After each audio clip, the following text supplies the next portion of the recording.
What's up, folks? Matt McQueenie, Mix Minus Podcast. The Mix Minus Podcast is brought to you by Big League Pillows. Get your Big League Pillows at bigleaguepillows.com. They are customized sports jersey pillows. All the sports, all kinds of jerseys. I guess not all the sports in the world, but the biggies, at least in America. And very interestingly enough, Big League Pillows now has several licenses for the professional sports teams and leagues. I know MLB and NFL now. Not sure about NBA, but look, it's happening. Things are happening. Some really interesting little partnerships are happening. And Big League Pillows is a really neat gift. It's a real neat gift for little kids. It's a great gift for dads. Father's Day's coming. Big League Pillows at bigleaguepillows.com. And if you use the offer code or promo code Mix Minus, you will get free shipping. So that puts the pillows at about $35, I believe. So not too bad. And they're comfortable. Perfect for the head on the couch. And the kids love them. Kids love to hug them. And you can put the name on it. You can put the name on the back, the name on the front, and the number, as well as the jersey style that you choose from any one of the major American sports. And several iterations and variations within those, as well as I said, now having the licenses for several of those sports. So they're really cool product, and I would urge you and compel you to go ahead and purchase some. Again, Mix Minus as your discount code, and you will get free shipping. It has been a long time since I spoke to you all, my friends, and it has been an even longer time since I have sat here in the basement studio in Sparta to talk about all the things going on in my life and all the things that I enjoy and that I focus on and fixate on and love. And I've done a lot of podcasts out of my office in Newark just because of the way things break and not having the time when you're home with the two kids and the wife and just the constant intense second job that is. There's just not a moment to break there. And any moment you do have, I'd really rather be, well, I'm not going to say rather be, but I always try to work out because exercise can kind of set things right for your day, set things right for your life, make you feel a little bit better about the fatigue, help you get to bed a little earlier. And all in all, I just try to work out, especially on the weekends. But once I've done that, that has kind of taken up my free time quotient. If you call that free time, I mean, it's trying to better yourself. So I just don't have the chance to jump into the podcast saddle here and speak to you. And I don't like doing it at night because I'm exhausted. It's not even fun when you don't have the kind of enthusiasm to do it. Right now I got my little, I've talked in the past, I have the Keurig Revo machine. They don't even make it anymore from Keurig, but I love the machine because it makes cappuccinos, lattes, and it has the normal Keurig pods. Well, not the normal ones, but ones for this Keurig Revo with the different kinds of espresso, decaf, intense. There's a bunch of kinds of espressos you can go, and they all have Italian-sounding names on them. Intenso. I don't know what the others are. That's the only one because I have the Intenso one. But one of the really neat things that I came across yesterday, I was like, oh my God, I think you can do iced variations as well. And so I'm all in on it. It is a tasty drink. It gives you a nice boost and it feels good because sometimes coffee in the summer, and today's getting up into the 80s here in northern New Jersey, beautiful weather. But when you get into the summer, sometimes having that hot coffee in the afternoon is not the quenching thing that you're looking for. So this drink is phenomenal. You kind of do a bigger setting, and then it has a cold froth option. You throw that on top of the ice. It is one heck of a tasty little drink, and it's given me that boost because my wife and I, today is the day before Memorial Day, Sunday, May 26th. My wife and I are going to try to go out for the first time since we've had our second child, Connor. And he just passed the 3-month mark on the 19th of May. Crazy, he's 3 months. He actually that night, almost as a gift to us, slept the whole night from his normal bedtime around 8, and he went all the way till about 5 a.m. It was amazing. I just remember waking up and it was like, I woke up several times out of habit because I get up a few times during the night. I get up anytime he gets up to go and get him from his room, change him, and then hand him off to my wife for the feeding, and then take him back and put him back in the room. So on average, that's about once a night. And then he'll get up at about 6 or 7. So it's once a night, not the worst thing in the world. It really isn't, but your body gets conditioned to that. And so I was getting up a few times that night, and every time I check, it would be like 2:30 in the morning. And I look over, he's asleep, then 3:30, then 4:30. I'm like, wow, this is quite a run. And he went all the way till after 5. So that was tremendous. He hasn't done it again. He has had some nice runs where he's gone a little deeper into the evening, but we're sort of back to the point where he'll go to bed at 8, get up between 1:30 and 2:30, and he's up for about a half hour, 45 minutes, put him back down, and then he'll sleep from that point until about 6 or 7 a.m.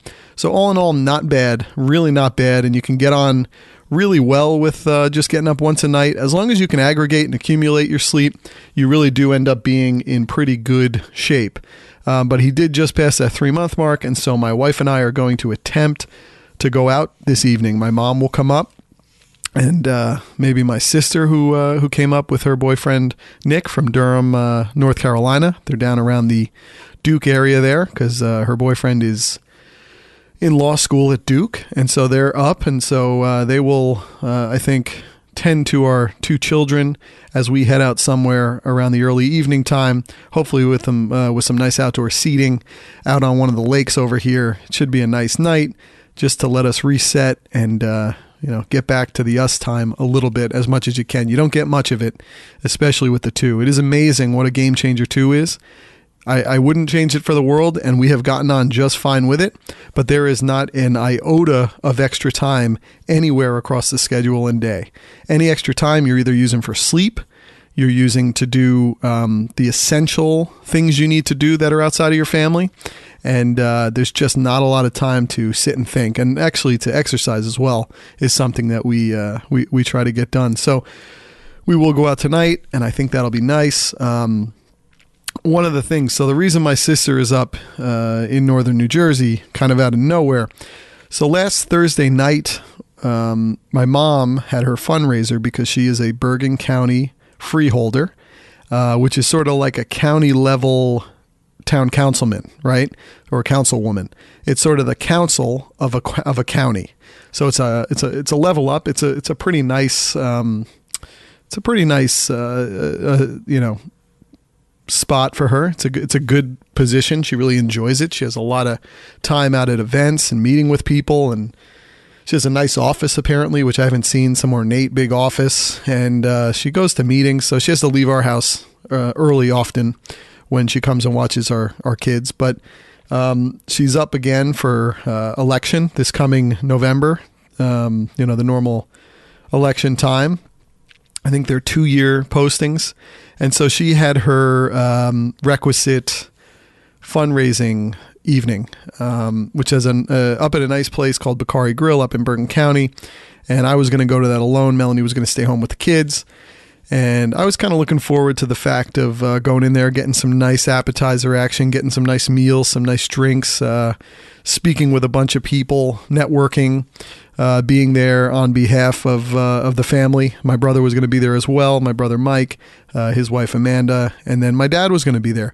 My dad had been in Paris for maybe 5 days, and he had landed into New Jersey Wednesday, and he then proceeded to sleep for about 12 hours. Not crazy, when you think of transatlantic travel or long travel of any sort. My dad will be 70 in a couple of weeks, so you're getting up there. You don't have quite the same bandwidth and resilience as you once did, and that's a hard trip for anybody, to be honest. It always is. But he is always the type of guy who's had bounding energy and enthusiasm, and he can just kind of will his way through much that has to do with fatigue, and he's really never been someone who gets sick or does any of that. But so he got home, then slept the 12 hours, then kind of went about his day around home doing some business meetings on Thursday, and then was going to accompany my mom to the fundraiser and drive with her. He has had some health issues. I remember when we went on that trip, the one I talked about where we saw Terry Collins up in Syracuse. And he is kind of laid low a little bit health-wise. He has said that the jump from 65 to 70 in age has been quite a stark jump, and he's been shocked at. I'm not going to say how much he's lost, but sort of. I don't even want to say diminished, but just in his standing of where he wants to be, how much of a drop off it's been for his health. He's had some eye things. He's really kind of skinny. He's seeing doctors a lot more. And he's always been the kind of guy who can just, again, will his way through really many health situations, business situations, life situations. He's always been resilient like that. But there reaches a point where the body is going to tell you what you can do. And you don't want to push through the body, because then you're going to end up worse off. All you have is this body and this mind. And if you really push it too hard, at a certain age, things are going to happen. So this leads us to the fundraiser. So we get up to the fundraiser. It's on the second floor of this event space, this nice restaurant. And we're all kind of standing around. I had not spoken to my dad yet. I was talking to some people I knew. I was having a little bit of a glass of wine, little pot stickers, some appetizer action. And again, I hadn't spoken to him yet, but I got to a point where I got up to the bar and he was sort of near the bar. So I was standing near him. And I was going to talk to him soon, but he was talking with other people. Then all of a sudden, I feel to my left, my dad goes straight down. He goes from standing, and then I came to, as the story got kind of filled in, the blanks got filled in, he said that what happened was he was standing, and then all of a sudden he kind of said, "Oh, I'm going to sit." Then he sat, and then he started falling into the gentleman who he was speaking to, and then that gentleman sort of helped him to the ground, but he did fall pretty hard, and he hit the ground, and he was out. And it was a little scary because there does reach a point where it's all fair game. It's a point in life where you're not on borrowed time, but you're more towards the end than you are towards the beginning. And so at any point, things can happen, and you can lose your life at any point. I mean, look, we grow up, we run in through our lives where we're in our teens. Maybe we lose someone we know who's in their teens, 20s, 30s. Like, there's always a point where people can obviously pass on, but you reach a point in life where it is it's much more probable that the time comes. That said, you're never ready. You never feel as though, as you're getting older, that you're really getting older. Like, I can't believe sometimes that I'm closer to 40 than I am to 30. That is shocking to me. I will be 37 on July 13th. That is always shocking to me because I don't feel very different. I feel much more mature. I feel smarter. I feel more cultured, but I don't feel that different than I did as a late teenager or early 20s. You just kind of always feel like you're stuck in that point when you're looking through your own eyes, your own body. You're not seeing really the way that you're aging because you're looking at yourself in the mirror every day. You always feel like you're a certain basic young age, but you're not. I mean, look, 40 is not old, but it's getting there, right? It's potentially half a life in the normal life years that we're living now. And so you're getting on. So that means your parents, who are going to be 25 to probably 35 years older than you, are really at that position where anything can happen. And so that leads me to this moment. My dad goes down, and I sort of don't know what to do. This is like crisis time. So I get on my knees and I look at him, and his eyes are rolled back. So I'm like, oh my God. So I'm like, Mom. And then my brother walks in. I said, Mike. They come over, and my mom was like, oh my gosh, he's not there. He's like vacant. He's like, his eyes, there's nothing there. And so it is really scary. This is my mom's fundraiser. There is a massive amount of people in this room who had written their checks and donated, and they were going to have a nice night and be there on her behalf. And then all of a sudden, her husband, my father, goes down on the ground, and you're thinking the worst. I have a friend of mine from the coffee shop I go to in town here, and I was shocked. He's probably maybe a year or two younger than I am, and all of a sudden, I heard him talking to a few people at the coffee shop, and it seemed like something really bad had happened in his family. I came to understand that, he was at his parents' house in town, and he was making a birthday dinner, I think, for his dad, and the family was there. And all of a sudden, the dad is at the kitchen table and just kind of hunches over and goes down. And he never came back from that. They had to end up, I think, pulling a plug, and he died at 69 years old before he was going to be 70, much like the position my dad's in. So really, we're at the point where anything can happen. I mean, it's fair game again. And so he's down, and I'm like, oh my God, is this really it? You know, I'm not going to say I'm sitting there crying, bawling my eyes out. You're sort of in shock, really. You know, your system is in shock. You just are like, wow, this can happen at any time, but should it be happening now? This is bizarre. And he had obviously run himself to the ground. He had traveled. He probably had jet lag. He had some kind of virus that he had picked up. He doesn't drink a lot of water, so he's very dehydrated. And then when you're sick and all the systems are kind of turning in on each other, then really bad things happen. It's like a car where one thing doesn't necessarily take the car down, two things, but then the combination of 3, 4, 5, 6 things stop this thing dead in its track. And so he went down, and then all of a sudden they're calling 911. People are around him. It was a sad position to see kind of your parent in, just on the floor in sort of a, again, it was like a sad position. It was like a weak position. I'm not saying he's weak, just kind of breaking down the situation, how it looked. And he's down, and then there was, is there any doctors in here? So they're the first line to come over and kind of walk through certain things. There did seem to be some kind of consciousness from him at this point. But again, you don't know if it's a heart attack, if it's a stroke, that there can be some level of him there, but in a stroke or a heart attack, they can lose a lot of their functions, right?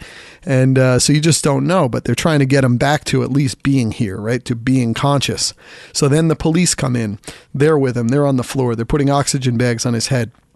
And then all of a sudden, all the EMTs come in, and the EMS and the services, and then they're coming around. And there is no elevator on this second floor to get to the first floor.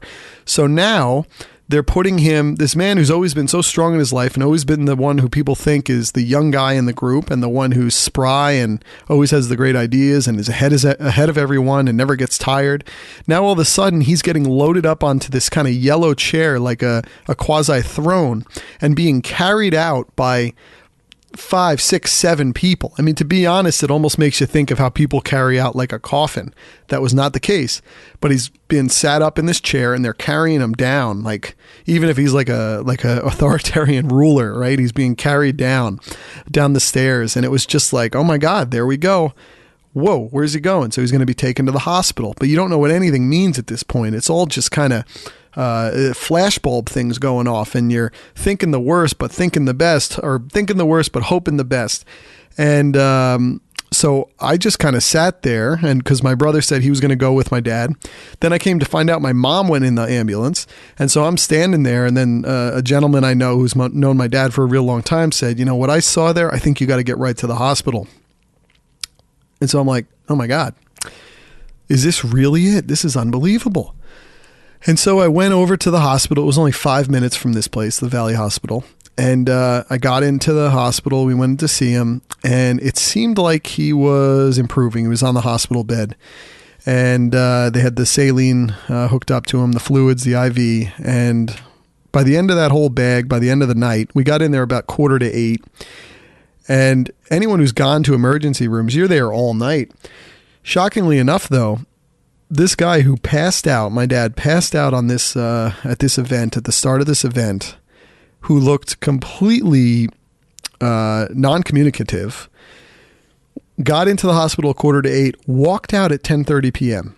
Once they got the fluids, once they got the tests done, didn't show anything, which kind of freaked him out, because you almost want to have something come across as happening here.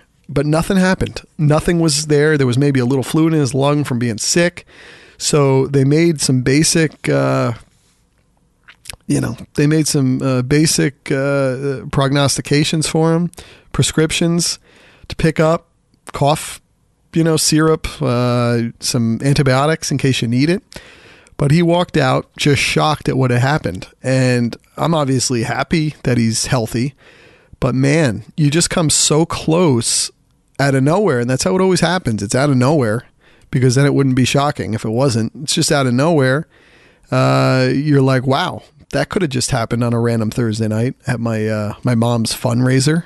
And man, he felt kind of, he obviously felt kind of embarrassed, because he's always in control. And now here he is at my mom's event supporting her. And he goes down and he becomes the story. And so apparently we might have gotten out of the hospital so quickly because he's close to the governor. I believe the hospital's a client, so someone called the CEO. So there was some expedient movement happening with moving him through the hospital and all the tests. There was some preferred treatment, I'd say, for him. So that's where we were, but got out of there late. Excuse me. And I had about an hour drive back to Sparta. I hadn't eaten. I was like, man, I never have fast food, but what else am I going to have? Stopped, got a Wendy's double with some fries. And I did get a water bottle, didn't go soda, but I did get a Frosty because I said, hey, how many times are you here doing this? Had that at about 11:30 at night.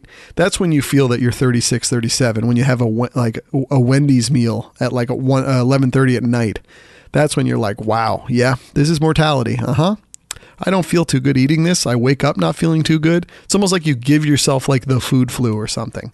It affects how you sleep because you got this big thing on you. But I kind of formulated in my mind, well, here's this chance. I'm going for it. I'm just going to get Wendy's. I'm going to get McDonald's or something. And, you hear about people who just eat fast food a lot. It's no big deal. You hear about our president who's in his 70s and how he could have that meal where it was like 3 Big Macs and a fish fillet and then a malt soda or, a malt shake. And he was fine. And you're like, well, you know what? Because he did that through his life. I eat healthy. And so all of a sudden I dropped that into my system at 11:30 at night. Good luck. But there was stress. There was all that. Got through it. Everything was okay. And of course, put on the hospital TV there, the game 5 of the Toronto-Milwaukee, which ended up being a tremendous game to be watching on a crappy screen there, a standard definition screen as we were going through all the results and tests for my dad. And then I actually, on the way home, it was the fourth quarter, so I kind of transitioned it to the radio call. I think it was the local Bucks radio call.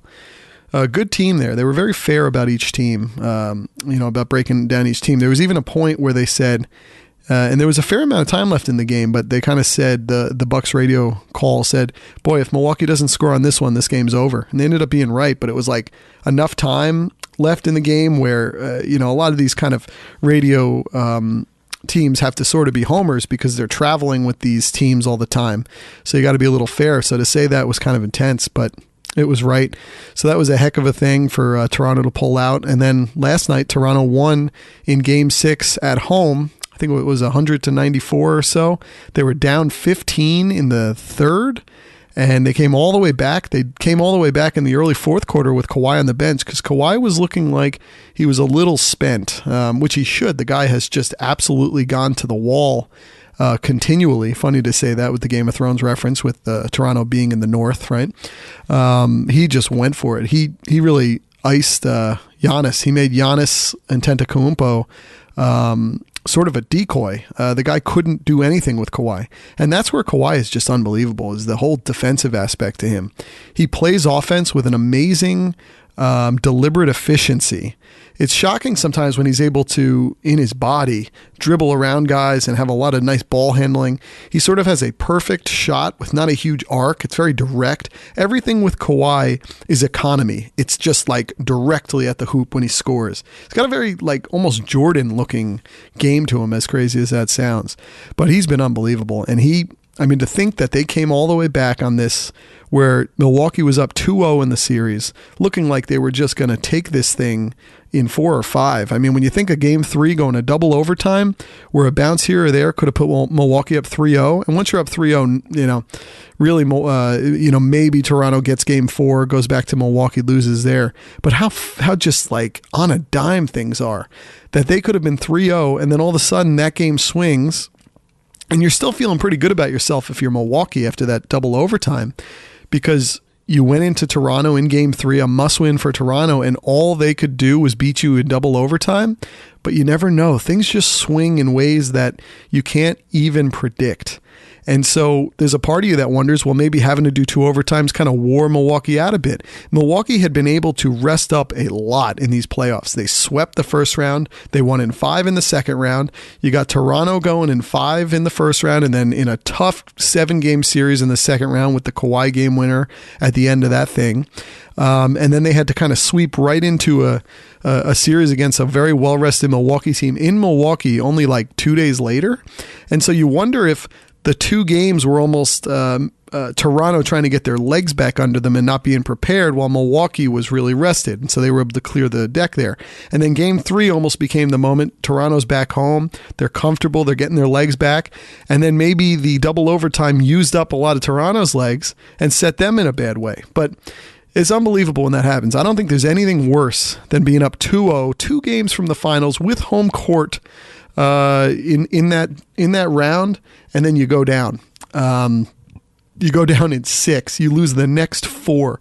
That is brutal. There's a lot of questions. Milwaukee went from being in this really envied position to now us questioning a lot of the roster and a lot of the money that has been doled out to those like Eric Bledsoe, and that will be doled out to certain of their players who seemed irreplaceable, but then all of a sudden were non-dependable. And so it's going to be amazing. I was shocked at how good Brook Lopez was, though, especially in this series. The guy who was a net, and look, we have to remember, he was like $100 million player, right? So we should expect some things from him. He's not this $5 million a year player like he was, slotted into this minimum 1-year contract here. But the fact that his three-pointer became such a weapon that you could really trust, that he would hit a lot. He was getting to the hoop. He had, he was really focused, and he was just, he had a lot of will to score and to really keep that team in the game when things really seemed hopeless. I was very impressed with Brook. Now someone's going to go pay him a lot more, and the value won't be there as much as when you're having to, able to pay him like $5 million and him to be such a weapon. But man, what he's been able to do with the three-pointer, which the Nets did, the Nets made him a very marketable player in trades. That them making him a three-point shooter turned into them getting D'Angelo Russell, really, because it made Brook a multi-dimensional player at the 7-footer position. And so it's going to be really interesting. The fact that Toronto was able to handle this in 6 now gives them, this was Saturday, the finals start on Thursday. It gives them Sunday, Monday, Tuesday, Wednesday. We're talking 4 to 5 days of rest, and they start at home. That's a big deal. This is where Golden State coasting through their regular season could hurt them. We've never seen Golden State start a finals on the road. We've always seen them start in Oracle, which gives a sort of air of invincibility to them, because they're going to come out, the crowd's going to be loud, they're going to be hitting shots, all the players are hitting shots, the crowd's going crazy, and all of a sudden the opponent feels like there's no way they could beat them. And then they need to turn the tide when they get home and then get their crowd behind them.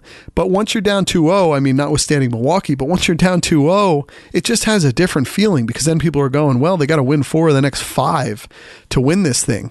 Sure, it can happen, but it feels tough. So it puts you behind the 8 ball. Now we're going to see Golden State roll into Toronto, home of Aisha Curry, or where she grew up, Steph Curry's wife.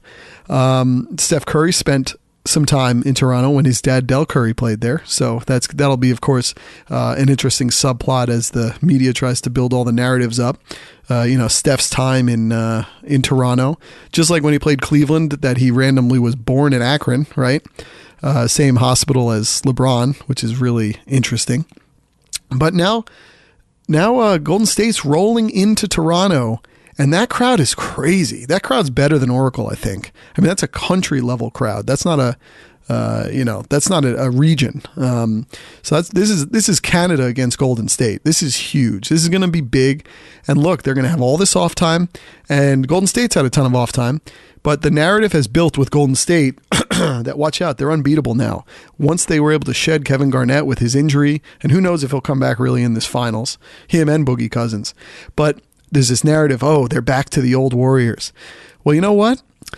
Kawhi Leonard did pretty well against the old Warriors. There was that series with the Spurs, and they were on track to win game 1, and then he stepped on someone else's foot, and it ruined him for the rest of the series.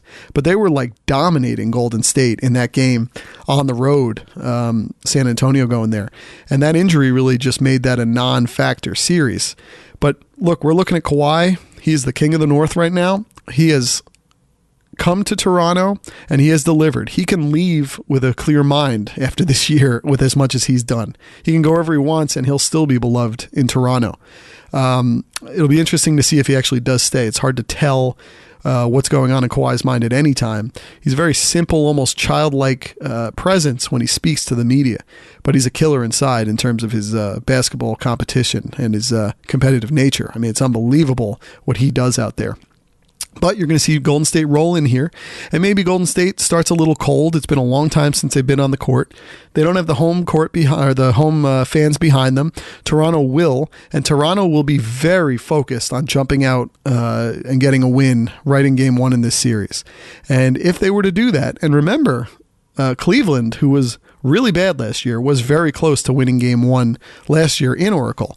So if Toronto can get a Game 1, and look, you're home court, you are the home court. It's very within the realm of possibility to win the first 2 games. I know a lot of people are saying, hey, Golden State in 4, Golden State in 5. Let's see. No one's going to say that they're going to hit the Game 1 hot, right? They're going to maybe start going, ooh, we really could use Kevin Durant in this series. And when you got Kawhi on the other end, Kawhi's going to be a beast. Kawhi's going to be a monster. I mean, I don't think he was going to go against anyone harder than Giannis. I mean, Durant would be, but he could play Durant. And look, is this Toronto team that much worse than last year's Houston team, who had home court advantage, were up 3-2 and took and went all the way to Game 7 and had historic 3-point shot miss, or 3-point bad shooting to lose in a Game 6 and 7? Are they really that much worse than that roster? Would you really take Harden over Kawhi? 27, 28-year-old Harden over 27, 28-year-old Kawhi with his defensive acumen? It's hard. And look, I know you would always take Chris Paul, but at his age, with the injury questions and the durability, and then you got Kyle Lowry over there, who is not Chris Paul, but he's got some special aspects to him. And look, they got Marc Gasol, who's been good. I mean, look, he's making a ton of money. And so you almost thought of Marc Gasol as like an afterthought, right? In this playoffs. And then you're like, wait a second, he's making like $27 million. Damn right he should be hitting some of these threes, but he was hitting them. He hit big shots. Pascal Siakam has built up the experience as a $1 to $2 million player, which is a nice slot for him to be at right now for the Raptors. But he got some confidence. He was hitting some threes. He was getting to the hoop after things looked very hopeless. Norm Powell, Fred VanVleet really came back from looking bad and just hitting big shot after big shot. I don't know. I think there's a chance for Toronto here. I'm going to be honest. I will probably look silly if Golden State comes out and cleans the floor with them. But Toronto's at home in this thing.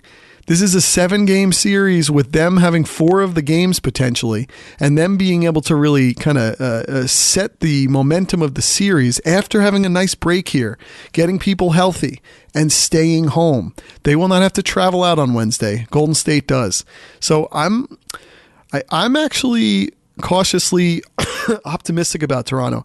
And I have always, through this run in the finals, rooted for Golden State. I was actually upset that Cleveland came back on the 3-1 and beat them. I have liked what Golden State stands for. I love watching Steph Curry. I love watching Clay. I love watching Draymond. Look, even with Kevin Durant here, I've liked watching them. I just like the way they play. So it takes a lot for me to almost be on the side of another team against them in a finals. But I'm kind of on side Toronto and side Kawhi. I think it's an interesting story. And look, if they can kind of carry over what they did in these last 2 series, a hard-fought 7 games against Philadelphia, who has just tremendous talent and tremendous drive and will to be as close in that thing as they were in a Game 7, and then what they were able to do dispatching Milwaukee, who was supposed to be the best team in the league. And what Toronto, we can't undershoot what Toronto did here, because I know we're going to say, well, Milwaukee, these players weren't what they thought they were. Toronto did a hell of a job defending them too, and just kind of like neutralizing them to a point where maybe it was what they were doing more than what Milwaukee was not doing. Because Milwaukee was very competitive in last night's game. They were up 15 at a late point in the game. But the will of this Toronto team, their ability to just somehow, in an ad hoc fashion, come together and just find a way to win. It almost reminds you of those like early or mid 2000s Detroit teams. They just win and they do well, and they've gotten to the finals. Kawhi's the move to get Kawhi has absolutely paid off, and I think we're gonna. I don't know. I could be crazy in 2 weeks, but I think Toronto's going to do something here. I think they're going to make this more of a series than people are expecting. And it could put in a position where Golden State is like, oh my God, when is Durant coming back again? Is he coming back? Are we sure he's not? Because there's something about Kawhi. Like he is more, he's more fearsome than anything Golden State has. And he's going to be on the court like this presence. And he could take on any of these guys. He could guard Clay. He could guard Steph. He could, kind of like pluff off on Draymond. He's gonna roam and he's gonna hit his shots. So let's see what happens. It's gonna be a really interesting thing to watch. And for me, it's gonna be real interesting because on Tuesday I'm starting college, my MBA, my part-time MBA program that I was accepted to. I'm going back to college. And I'm going to be taking 2 classes in the summer here. Starts on Tuesday, goes to about August 19th. And I'm going to be doing a marketing class, which is 3 hours once a night, and once a week. And then the next night on a Wednesday, I do a more mathematical quantitative class, which will go 3 hours. So I'm really kind of anxious to see how I do in this program and sort of how I react to this. Do I have the ability to put in the hours of study that I need to be a better student than I was my first go around in college? Because I need to be. I don't want to be taking this lightly. I want to do really well. I want to be a banner student. I want to use this to lead me to bigger and better things. But you can only do that if you do your part, which is to be a good student. So I'm very interested to see how I find the hours to do this. They say you need to spend about 9 to 10 hours per class per week. And now that includes class time. So we're looking at 3 and 3.5 hours for each class being class time. So that means I have to find about 6 hours for the other 2. I have to find about 6 hours per class outside of class time. So that's 12, and you divide that by the 7. On top of going to class, I'm going to need to average about 1.75, 1.75 hours a day of study. I think I can do it. And there will probably be times where some days I'll cram a lot more study in, maybe weekends. I'm just going to always have to be focused on working. I always had this thing, ABC, always be casting, right? Always be podcasting, always be thinking that. I'm going to have to kind of morph that thinking onto schoolwork as well. So a lot of things are going to start taking a little bit of a back seat. Maybe the things I read typically, my New Yorkers, my economists, maybe I'll have to listen to those more. And I'm going to have to focus on schoolwork. I'm going to have to wake up in the morning, probably early. If my son, Connor, is still getting up 1 hour in the night, I might have to just have books by my bed. And while he's feeding, I'm reading. I like that one. While he's feeding, I'm reading. And then maybe I get up. I'm always working. I go to the coffee place. I'm not talking to people. I'm not reading other things. I'm working. Maybe lunch break, I'm working. Maybe I'm carving a little time at the end of my work day. Maybe go to the Rutgers library a little bit, work. Just find ways to build the blocks of work in. Maybe when I get home, I got to be working. I'm going to be aggressive towards work. I'm going to be aggressive towards getting the hours in, and then let's see if I'm able to do it in less hours than we're thinking. But I'm going to have the mindset to do it in the hours expected, and I'm going to just work. I'm going to try to stay ahead of it. And that's something I've learned in my time in the outside world from the first time I was in school. I've seen what working does and what it means to your bottom line, because when you're working on things in the real world, they actually mean money towards the bottom line. They actually mean delivering a product. So that's going to be really interesting. I'm very excited to go through this challenge and to see where I come out. Maybe I find new guests for my podcast too, from classmates. I've seen already. I went to an orientation. It was so refreshing to be there, to be amongst these other people who are striving to do more with themselves to get a master's in the business administration. All the names who are here, all the people who have kids as well, we're kind of in this together. There's already email lists out, people talking to each other, looking to kind of build a community with each other. That's a big part. The networking, the person-to-person contact. It's going to be something. I'm really excited about this. The orientation was great. I also have all this access to to all the facilities in town in Newark. I'm able to go to the awesome recreation facility in Newark, which has like 8 Olympic size swimming lanes. It's got basketball courts. It's got badminton. It's got beautiful weight rooms and So I'm using that. I'm like into it. I was able to get that amazing deal you're able to get from Hulu Spotify, where it just ended for non-students. It was $10 a month, and it gets you Hulu and Spotify Premium, which is a good deal. But there's one for students, which is really good. For $5, you get Spotify, Hulu, and Showtime. That's a hell of a deal. So I morphed into that, got my transcripts into Spotify to confirm and verify that I was a student again. And I'm living large on my discounts, and I'm living large on my access to different things. I'm going over to the business building during the day, kind of working, getting coffee, talking to people. I'm trying to utilize the benefits and perks I have before me. So it's been nice, but I'm a little nervous about it. About finding my groove and the openings to get the work done, but I'm also excited about tackling that challenge and taking it on. Last week, I took a certification class for something called Scrum. It's a new form of work. So in the past, when you're running projects, there's something called the waterfall approach. You put all your requirements up front, and then you deliver on the requirements until the end of the project. Now, that can have a lot of issues, because if things change, as they do in everyday life, you can't really change things midway. You had to have all the requirements at the front, and you got to run them through. Scrum is this thing. It's this open ideal, this open thinking. It's interchangeable parts. It's cross-functional, and it's where something called the sprint. So you deliver parts of product every 2 weeks, and teams work together to get it done. They focus on the things they're going to deliver, and they come out on the other end with the delivery and then move to the next sprint. And I'm going to tell you, it was an exciting thing to learn about. And I got the certification early this week, and so I'm looking forward to kind of moving forward with that and seeing where that takes me. Game of Thrones, the ending, I liked it. I'm going to be honest, this final season was inconsistent in parts. The writing was not as good as the early seasons, which was based more on the source material, which had been written by George R.R. Martin. This one was kind of, it was not the level of television I was expecting or we're expecting with Game of Thrones. But look, the spectacle of Game of Thrones is still great.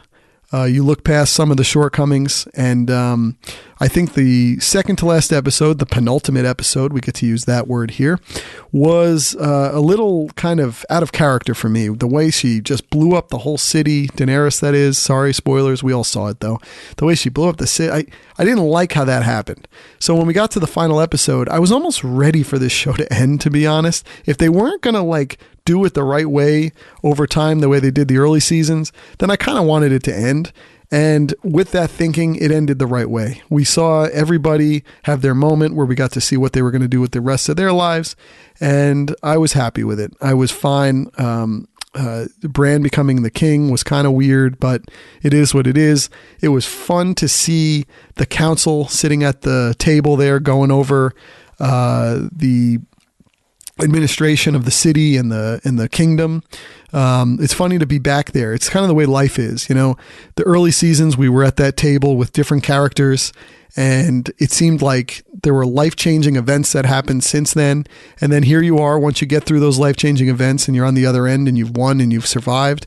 And here they are just going about human nature, doing normal administration things at a table, cracking jokes, just going over things. It's very much an institutional thinking. It's not the personal. It's just an open society that is going to keep going with the same sort of pawn pieces, whether it's someone we know or someone we don't know anymore. So I was very kind of excited about that, to see that end. And look, it's been hard. It was hard to stay up for that show with the aforementioned child waking up in the middle of the night, and then being Sunday and having to start my work week at a sleep deficit. That was a very tough thing to kind of move through. So I'm kind of happy it's over at that. I'm going to be honest, I've liked Barry much more than this last season of Game of Thrones. Barry is such a great show. I can't tell you how good Barry is. I haven't laughed so hard with certain parts of that show, and then it's dark and dramatic on top of it. Such a great show. Love Barry. Love the characters there. Love the storytelling. So into it. Really enjoy it. So finally, I think I got a tick bite. So yesterday I'm out there mowing the lawn, and I get into the garage to go get the trimmer, and all of a sudden I see something on my leg and I itch it, and then I see blood kind of scrape down my leg a little bit with whatever dropped out that was there, a little black thing. And so I'm like, okay, there was nothing really there at that point. So I was like, oh, maybe it was just something weird that got stuck there, and fine. So today I wake up and there's a big red area, and then there's the dreaded bullseye thing, the deep red splotchy thing in the middle. And so I asked my wife, and she took a picture, sent it to our doctor, called our doctor, because of course I'm not going to call the doctor. Men don't do that. Not to be sexist, but we're babies. And she goes, yeah, that looks like it could be a tick bite. And it looks like it's got the bullseye, so it might have been there a few days. I don't believe that, because I itched it off yesterday. I would have noticed it before, whatever. So now I got to go on this doxycycline for 30 days. And then they're like, and you can't have calcium 4 hours before, 4 hours after. So I'm like, man, I don't need this right now. Going out with my wife later. I don't need this right now. And you know what? The tick thing has been going on crazy here. I never had things with ticks. And now all of a sudden my wife's had 2 that she's found on her person that didn't seem to bite. She found 2 like within a week. And then I got this thing here. Like, what the hell, man? I can't have a tick. Ticks are crazy. Like, if I didn't notice that and that burrowed itself in more and I got Lyme disease, that's life altering. Lyme disease is effing crazy. So I'm happy if I have gotten a tick bite that at least I'm going to get this hopefully cleared in time. But man, just not having it cleared in time, you get Lyme disease. Man, your life has changed. It's like having mono the rest of your life. Oh, terrible, terrible, terrible, terrible. So we'll see what happens with that. I think we're in good shape. I think I'm going to talk some basketball with somebody, maybe 2 people before the finals, because I love doing that. And I'm going to try to pick this back up. I always say that.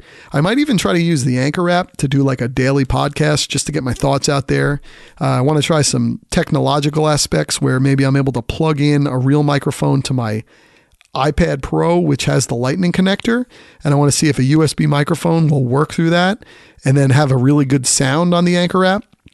Because Anchor is cool because you can actually implement actual music from real bands that you like.